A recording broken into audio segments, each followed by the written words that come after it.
now out of the bag 500 HT3, we've got the torque tube assembly to put together. A line basically say that you should put the bearing 24.1 centimeters from the back. I'm going to put the bearing into the rubber here. Just basically feed it in.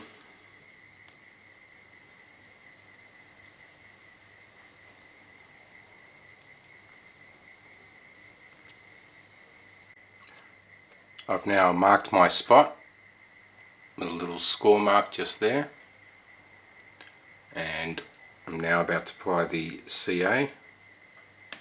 A little bit too much, so I'm just going to wipe off that excess. Okay, so now I've basically put the bearing on. It's secure, it won't move, and what a line recommend is sliding the unit in, or the torque tube in, and putting some silicone oil inside, a spray silicone oil. Okay, I've basically sprayed that in, and now I'm just installing this part, and it should go down fairly easy because you got the spray through it. Okay, we're going to have to open up 500 HT2G. Basically we need to get the torque tube lined up to the center, but also keep in mind the center of these holes here. So one would say that once you're lined up in center here, you should be in the right spot down the back. And there it is. It's in the right spot. And we need to put this into place. Okay. So pretty much, by turning the torque tube at the other end,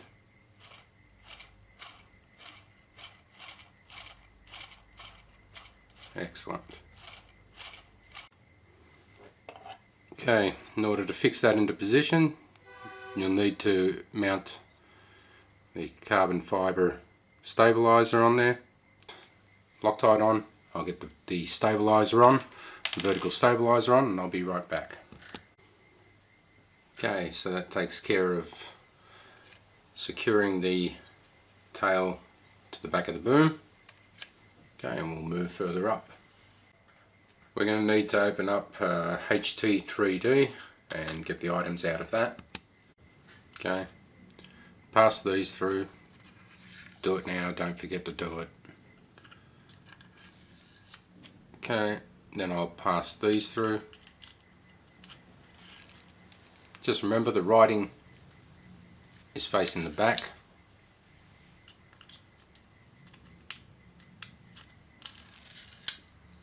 Okay, so that basically gets all our pieces on that we need to worry about before we put the front section on. Just so you can see what's happening inside there,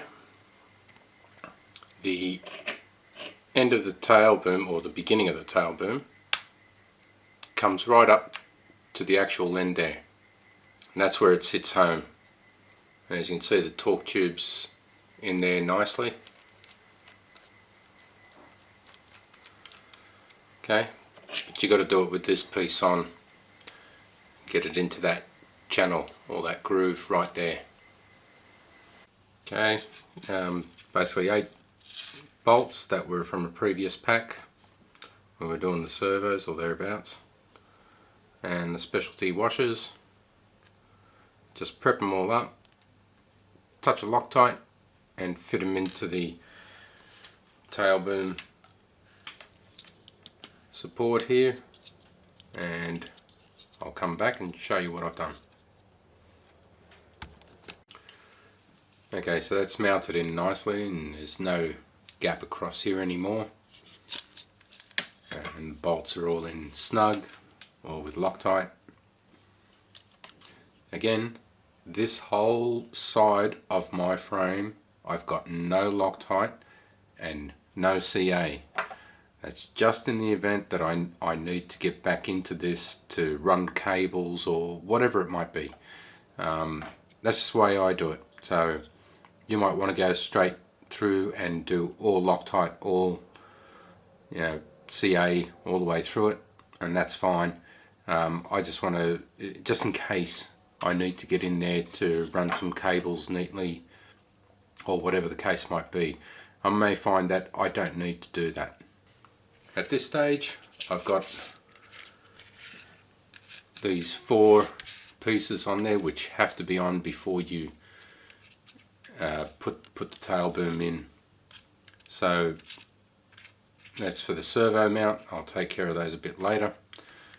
And they're for the guide. So now all I need to do is fit this piece on for the horizontal stabilizer and the supports, and I'll get those on. Okay, I've loosely fitted it on, as you can see up there in the top right hand corner, and I'm about to put in the boom support. Now, a line have taken care of already fixing those and gluing them into position. Right, I've tried pulling them apart, they won't come apart. Now, the reason I mention this is if you can pull these apart, make sure you can put some CA in there and fix them into position, and you get one shot. Because it's carbon fiber, it'll soak up that CA really quick, and make sure that they are secure. I had a carbon fiber tail boom support come off while I was inverted, and it went straight into the blades and brought my heli down. So I can't stress that enough. Make sure that you secure those into position. Okay, so basically M2 by 10s, put those through. I'm just lightly putting them into place at the moment because I want to measure it off and get it at the right distance.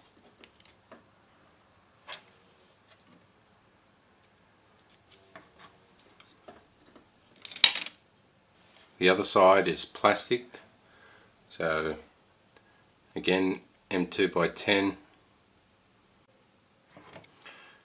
and you basically get those onto this side, put a drop of CA into them,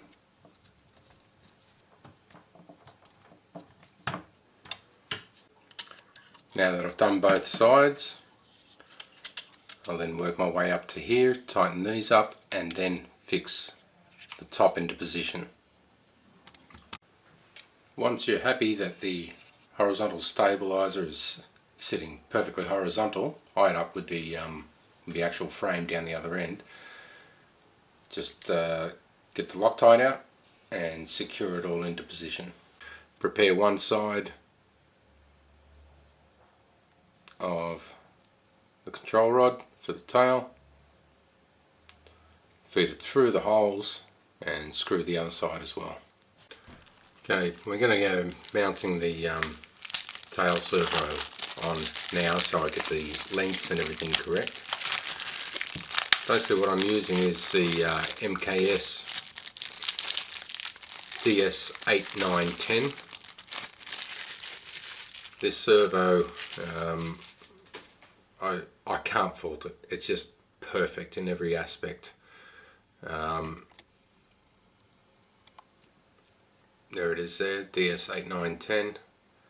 It's 760 microseconds, so it's beautiful, perfect to run with my Futaba GY520.